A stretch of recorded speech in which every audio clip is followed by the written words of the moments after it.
The short man who's disenfranchised, who is impotent, who's Quasimodo, who garnishes the cringe factor, which is an effect of the Quasimodo syndrome, the Marty syndrome from Pachesky, Marty Paletti.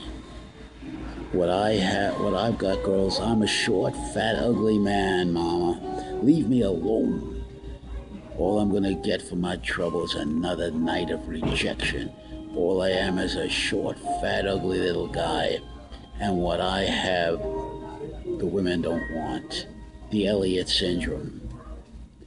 What he has to do is get himself in the shape of his life. That's the first thing.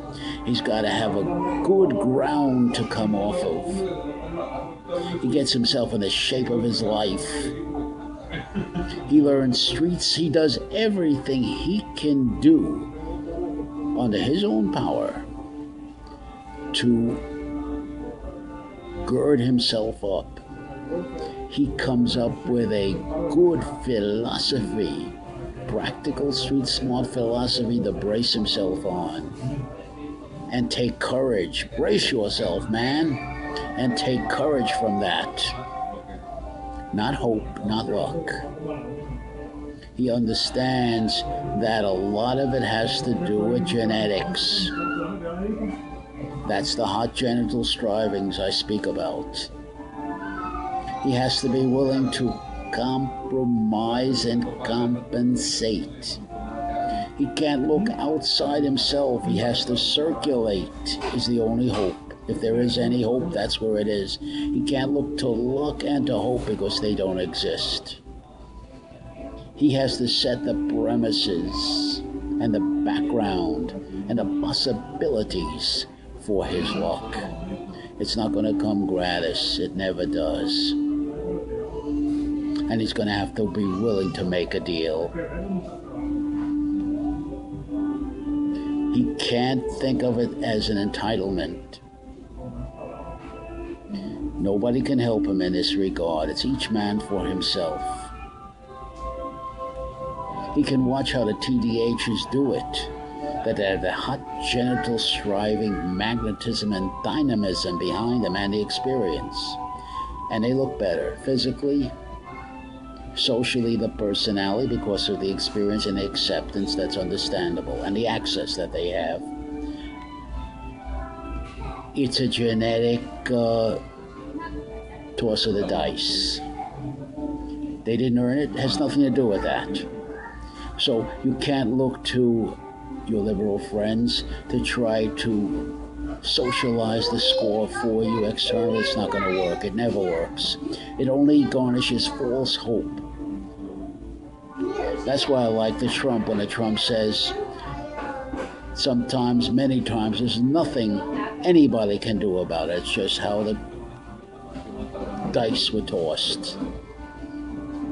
But you, my short, small, ugly man, just like me, I'm 5'3", I'm 71 years old of ugly man. He's got to do it on his own.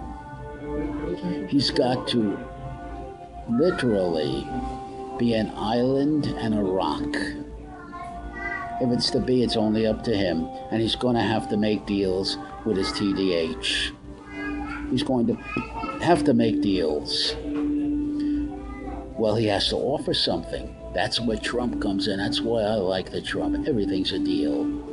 He has to get leverage on his TDH to work him into a sexual scenario as an adjunct to the sexual scenario, using his charisma, his personality, his height, his appearance, to talk the woman into including the little short, small man in the sexual play. I'm talking about a roommate now at a Santa Barbara campus like Elliot.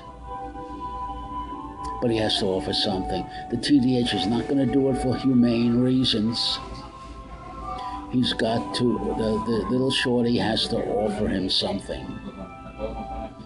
You have to talk, my short, small friend, following the primordial principle, more powerful than sexual instincts, more powerful, the greed principle. What's in it for me? What can you do for me? Why should I do anything for you? What can you do for me? He needs leverage to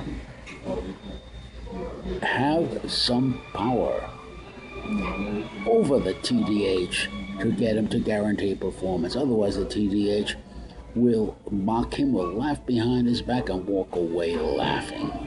And they'll get a joke on the little shorty. They'll put the little shorty in pillory, and the TDH will laugh on his ass with his women friends. They'll all laugh together and talk about what an ugly little guy, what a troll, what a dwarf, what a gnome.